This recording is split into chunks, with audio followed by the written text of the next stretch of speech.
নিজ ঘরে ফাঁসিতে আত্মহত্যা মায়ের, একই সাথে অ্যাসিড পান করে আত্মহত্যার চেষ্টা নাবালক ছেলের।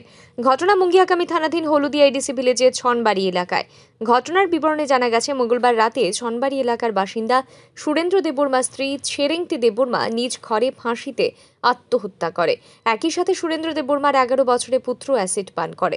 ঘটনার কিছুক্ষণ পর বিষয়টি দেখতে পেয়ে পরিবারের লোকেরা গৃহবধূ শিশুটিকে উদ্ধার করে তেলিয়ামুড়া মহকুমা হাসপাতালে নিয়ে যায়, কিন্তু সেখানে কর্তব্যরত চিকিৎসক গৃহবধূ ছেরেংটি দেববর্মাকে মৃত বলে ঘোষণা করে।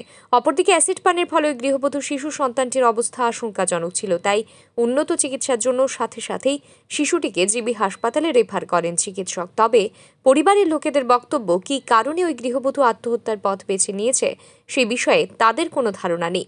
ঘটনার খবর পেয়ে রাতেই হাসপাতালে ছুটে যান মুঙ্গিয়াকামী থানার ভারপ্রাপ্ত পুলিশ অফিসার গৌতম দেববর্মা।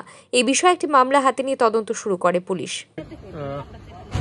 মুঙ্গিয়াকামী থানা আন্ডারের হলদিয়া ডিসি সনপাড়ার এক মহিলা, আর নাম হল ছেরেংটি দেববর্মা, তার স্বামীর নাম Surendra Debbarma.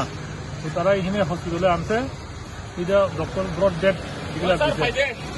Broad dead declare দেওয়ার পরে এখন আমরা পিএম করার করতেছি। কালকে পিএম করা হইব। এখন মর্গে কিভাবে মারা গেছে এখন তো আমিও ক্লিয়ার না। তারার যে কথা হইলো বোঝা গেছে যে ফার্স্ট খেয়ে মারা গেছে, আর সঙ্গে আর এক তার ছেলেও বলে খাইছে অ্যাসিড জাতীয় কিছু খাইছে। ওই ছেলেকে জিবি হসপিটালে রেফার করানো হয়েছে।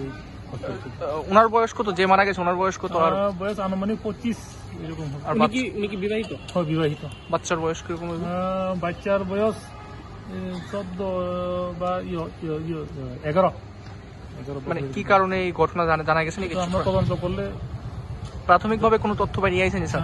এখন তো ওনার বাড়ির লোকের সঙ্গে কথা কওয়ার কোনো পরিবেশই নাই, সবাই কান্নাকাটি করছে।